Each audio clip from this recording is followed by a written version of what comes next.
Yeah, the TryPod app, shit, years in the making. They're raising the stakes straight, bringing home the bacon. It's free.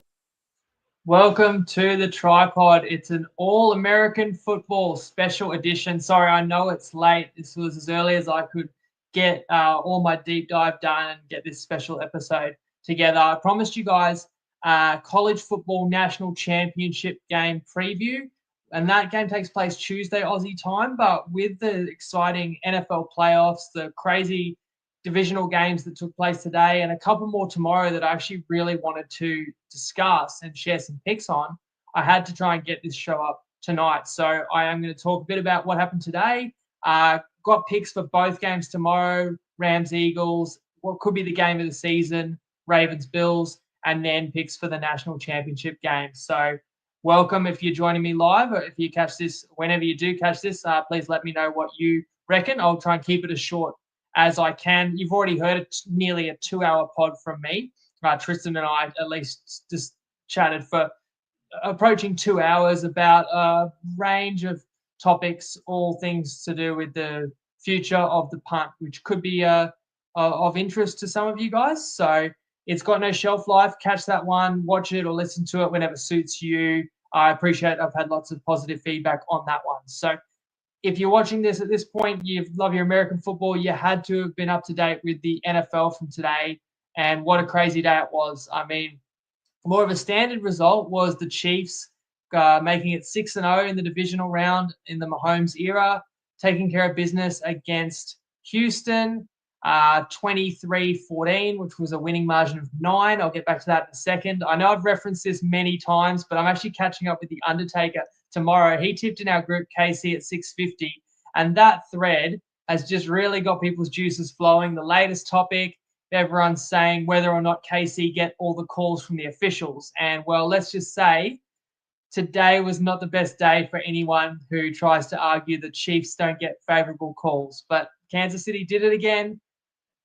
Only 200 yards of offense, way less than the Texans, but doing what they need to do to get the win. Can you really knock Kansas City? They advanced. They've won 16 out of their 18 games this season. In fact, KC never trailed in the game. It got very interesting third quarter when it was 13-12, but then the Texans, after like an 11-minute drive, missed the extra point, which could have tied the game. That was one of 3 misses. But ultimately, the Chiefs are up 11 in the fourth quarter late, and the line was like around 9. And the Texans are driving, so you figure if the Texans get this backdoor score, they're not going to win the game. There's not going to be a comeback, but they'll cover. And sure enough, the Texans settle for a field goal, kick it, and it's their third miss of the day. It's blocked, in fact, and the Chiefs are going to win by 11 and cover the line, whether you got 8.5, 9, or 9.5, except on the final play, there's an intentional safety by the Chiefs just to burn clock and make it impossible for Texans to be within 2 scores. And suddenly it's a 9-point margin. So let me know if you catch this show, you're watching live now. Were you on that line? This is one of those ones I always talk about. Every half point is so key. Clearly, if you could have laid 8.5, which was available, you still won. And if you caught the 9.5, I think you deserved to cover with Houston, but you actually needed a miracle on the final play. Or maybe you pushed. But I also understand, like, if you laid 9.5 with the Chiefs, you're not a bad punter. Maybe you got a good price at minus 9.5. Maybe it was tied into your same gamer. So I'm sure that crushed some people, and it may have been a savior for some people, that final play. And it is wild how a bizarre play like that and how often it ends up landing right on the spread or deciding the spread. And it's not something you see every day, like an intentional safety by the offense. So let me know if that swung your bet. If that was a wild finish, that we were just getting started, because then we had the real craziness in Detroit. And Detroit was similarly to Kansas City, maybe a fraction shorter, an 8.5-point favorite.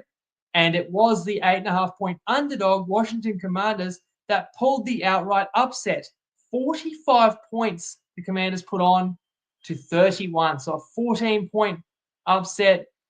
And no doubt that did sink a lot of multis, because the logical multi that I'm sure a ton of people had running today was Chiefs into Lions, and then whether that's into games tomorrow, into the national championship perhaps, at least a positive is you can reload. But I'm sure that sunk a lot of bets, and I can't pretend I saw it coming. If you saw our playoffs preview show, the show I did alongside Neddy, I did really well in wildcard weekend. I was 5 out of 6 on my likes and leans for the sides in each of those 6 games. But Neddy and I both told you the Lions were going to the Super Bowl. And in fact, I changed my tip from Eagles all season to the Lions. I just couldn't see Detroit being beaten at Ford Field. And they're $1.20 at home today. They lost by 14. 5 turnovers to none. I mean, I did say that Detroit's a high-risk, high-reward style team, which can bite you in one game. We all understood Detroit had injuries on defense. It was going to be hard to stop sides, but I didn't think anyone could match the Lions' firepower. But in the end, you get 4 interceptions. That goes a long way. One of them's a pick 6. You get the Commanders knowing that they're going to have to generate a lot of points, going for it on a bunch of 4th downs. And there was a catastrophic 4th down for the Commanders early. But then the rest of the way, Washington was 3 for 3 on 4th down. A big part of that is the play of Jaden Daniels, who just looks anything but a rookie. And I took Washington against Tampa Bay last week.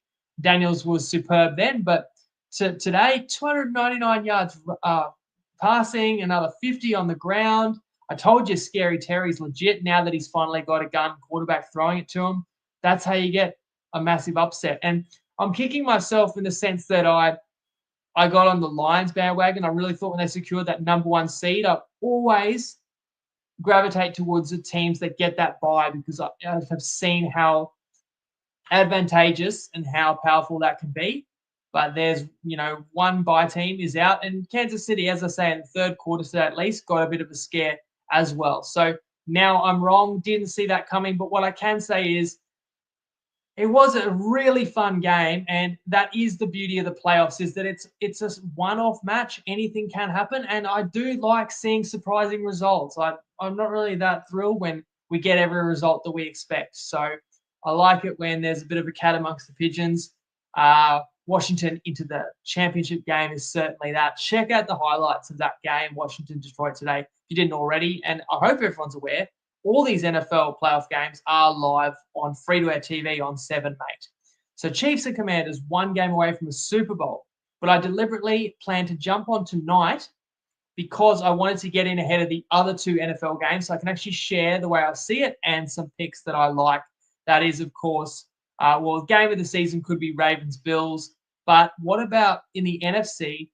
Eagles-Rams, which now becomes a game where the winner will host the NFC Championship game on the back of Detroit's loss. So let me take you through the action.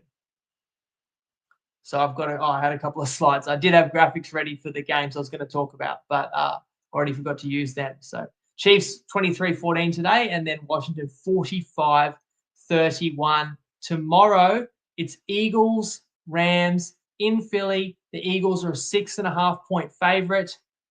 Despite hell on earth sweeping across LA, and again, your heart goes out to the catastrophes and disasters that people are suffering with over in California. And you thought that could have really affected LA, and yet the Rams come out put up their best display of the year, blow away Minnesota. Philly was far less impressive, but did enough, keeping Green Bay, I would say, at arm's reach the whole way. As I said, this already was a big game, but it's even bigger with the fact that there's no Detroit awaiting the winner of this one. Okay, to me, Philly's clearly the better team, and I could only play the Eagles, but I'm not going to suggest that as the best bet because I do think there's something to be said for the Rams playing inspired for the people of LA. Not saying that guarantees anything, but just something extra for this team. I think McVay is the better coach for the Rams. I'm looking at your best pass catcher for the Eagles. A.J. Brown is clearly hampered, clearly injured. And I'm also looking at the fact that the line's 6.5. The bookies aren't missing Philly. Philly's not a massively underrated team. Everyone knows how good the Eagles are. So I don't have a tip for this one, but I do have a prop, which is going to be my favorite bet of this whole little show. And as I mentioned, A.J. Brown, your best receiver, playing limited. The key to the Eagles' offense is what? Saquon Barkley. He's had a historic season rushing. I hope you weren't on him for a touchdown like I was last week. If you saw what happened in the final play, RIP.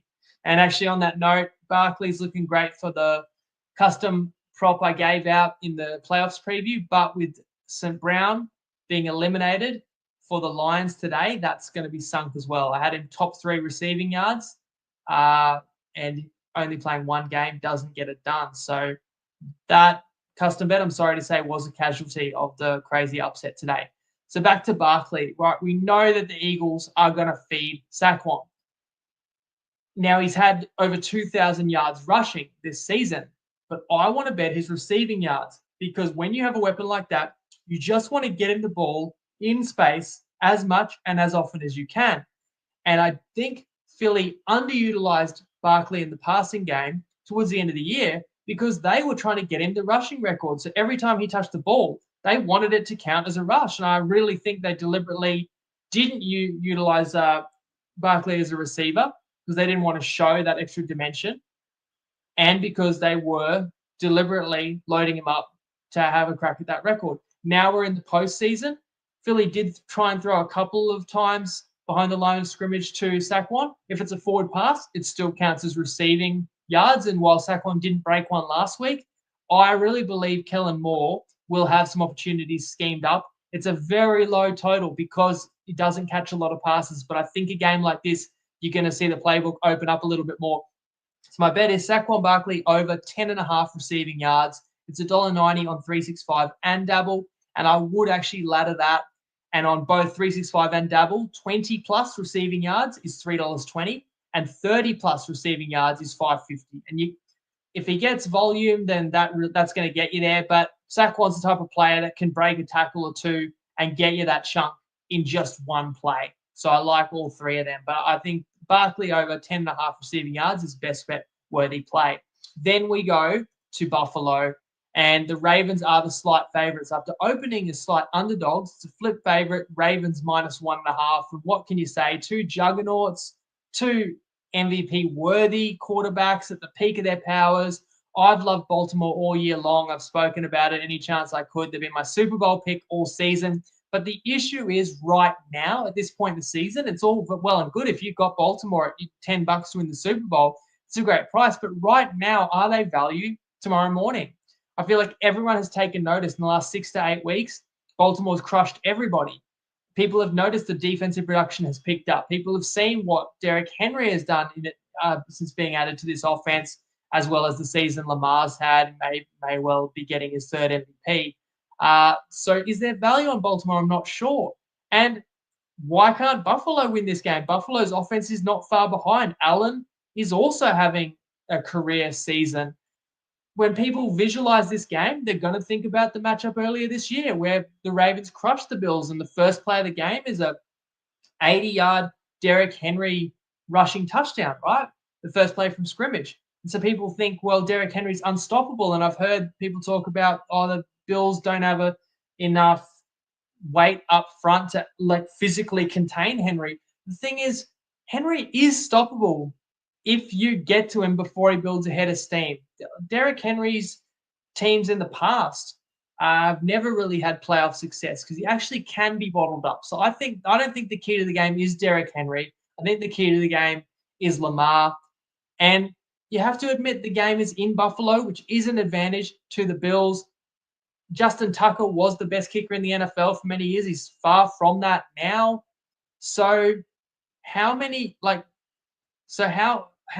points should the Ravens be favored by? I feel like if I was to tip the Ravens minus 1.5, I'd have to feel they should be a 3-point favorite on the road. And I just reckon this game is that close. Some people who like Buffalo will probably tell you Lamar's a choker, chokes in the big games. I'm not a subscriber to that. I think Lamar's going to play amazing. The problem is in games like this, sometimes both quarterbacks play amazing. As you saw today, Detroit that's been firing on all cylinders all season long, just, turnovers killed them. And 4th down conversions, turnovers, who knows which way they're going to go. They might go in both directions. If one team is lopsided, then that team's going to come out victorious. But what I'm going to bet on, and I'm going to share 4 different player props, is that both these teams just empty the clip and are going to try and use their best plays and best players. So I think it's an awesome game. I think Ravens slight favorite is a correct market, and I want to attack it with player props, and I want to play both quarterbacks over their rushing total because I think that's the safest play for these guys in terms of knowing they're going to get efficient production. Lamar, Josh Allen, just keeping the ball in their hands. If they see something, they can dot it on a receiver. But Allen can run over people. Lamar can juke people out of their boots. Both are going to have more carries than they usually would in a regular season game. And of course, their totals are a little bit increased. But whether they're behind and they're chasing the game and they're doing everything they can, they'll be running. And if they're in front, I don't think any lead is safe against this type of opposition. And I think these sides will both want to possess the ball as long as they can because then they're not having to defend the other. And how you do that is keeping the ball on the ground. Both teams have good running backs, but I think the most dangerous runner on both sides is the man that takes the snap, and that is the quarterback. So Lamar, he's about 55.5. Best rushing total, I found 54.5 over at $1.88 sports bet. And Josh Allen, I've seen his total as high as 49.5, but you can play over. Allen, 45 plus it is, which means over 44.5 really. So 45 plus rushing yards for Josh Allen at $1.80 on Better. Then I'm going to play the number one wide receiver on both sides. So it's not rocket science, but I just feel like you're going to find a way to get the ball to your most electric wide receiver. And I should mention that's another reason why I can't be certain that the Ravens are going to go in and win in Buffalo tomorrow. They're missing their best wide receiver, Zay Flowers. So, I mean, if Flowers was in, then I would be more confident that the Ravens can win this. However, I'm still going to bet the next best receiver on Baltimore, which is Rashad Bateman. So I'm going to play Bateman over 42.5 at $1.90 on 365. And I'm going to play Shakir over 50.5 at $1.88 on Sportsbet. So your number one options for both teams, because even if a team doesn't want to throw the ball a lot, you're going to throw it to someone you trust, and you're going to dial up your best plays, your plays with the best chance of success. And these are sure-handed wide receivers and basically the favorite target of each of these guys who's available in this game. So there's 4 different player props that I'd be looking to if you're cooking up a little bit of a same game or you're having a go at that one. That game kicks off in about 25 hours from now. And that's going to lead me to Tuesday Aussie time, and let's talk about college football. The 12-team playoff preview show, again, that was well received. So I love college football, as you guys know. I've had a lot of good bets shared along the way through the college playoffs, but my custom market once again fell short. 3-legger, 2 of them get up, and we needed Penn State to make the championship game. They were up 10 at one stage. They were up 7 with 5 to go, but Penn State was nudged out by Notre Dame, who face Ohio State. And Ohio State are 7.5-point favorites. I also gave an exacta. Both my teams lost in the semis. So as I said, Penn State's right there. Live betting, I think they're as short as $1.25. And my other pick, Texas. I know Texas ends up losing by 14 to Ohio State, but Texas gets a first down at the 1-yard line with 2 minutes to go, down 7. And it's just a disaster, unfortunately, from there. Lose yardage and ultimately sacked on 3rd or 4th down. Fumble, return for a touchdown. So Texas actually was pretty damn close in that one. But Ohio State deserves to be here. And I said in my playoff preview that Ohio State, I felt, was as good as anybody in the country. It's just they had the toughest draw. But despite the toughest draw, Ohio State has looked phenomenal and been spurred on by such a disappointing loss to their rival Michigan in the final game of the season. It seems like now they're playing with inspiration, and Ohio State is the most talented team across America and college football. Notre Dame had a setback of their own. It was week 1 or 2, losing as a massive favorite, but Notre Dame hasn't lost since and has been locked in the playoff, limiting their mistakes and winning most recently in a couple of quite tight tussles. Now, what I have to apologize for is I'm sorry, because I like to be contrarian where I can, but I see this game the same as what it seems like everybody sees it. I believe Ohio State should be over a touchdown favorite. I know both defenses are strong, but as I mentioned in the playoff preview, Notre Dame with this unsustainably high rate that they force turnovers, especially returning them for touchdowns, that was actually a turnoff to me because those are not easy to create. They're not easy to rely on, and especially against elite opposition, those often dry up. So I actually think the Buckeyes have the better defense, especially with their defensive line, and the player that I would suggest to keep an eye out for, Caleb Downs, at safety. The way that he's deployed is really going to challenge Riley Leonard. Then on the other side of the ball, the Buckeyes have two, not one, but two future NFL receivers. Talk about Smith, but Egbuka as well. And I think two NFL running backs. So Henderson was the one that caught everyone's eye. Taking that screen pass to the house was such a decisive play. A 75-yard touchdown with like 20 seconds to go in the first half. Notre Dame has a boss running back as well in Love. He was massive in helping Notre Dame get that semifinal win, but is dealing with an injury. I've mentioned Jeremiah Smith before. He may be the best player of them all on the field, and he was kept totally under wraps, Smith, by Texas, but I just can't envision that happening again. I know the way Notre Dame wants to play. They want it to be physical, want it to be ugly, but the thing is, Ohio State is capable of playing that way as well and has the more explosive players when they get the opportunity. So if I have to bet the side, I would throw Ohio State in my multis, and I've seen you can get as good as probably $1.30.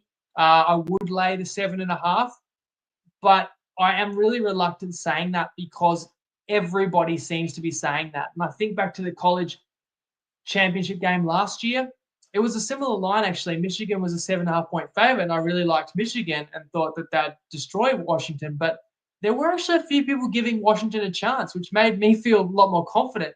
But this time around, everybody thinks the same thing. Everybody thinks Ohio State's going to smoke Notre Dame. I haven't heard anyone give a strong opinion otherwise. So I'm kind of surprised. Why isn't this line even greater? Why hasn't it leaped out to 10? And I'm actually a little bit wary of that. So I'm not going to officially endorse the side in this one, but I do have a prop to share. I talked about the running backs for Ohio State.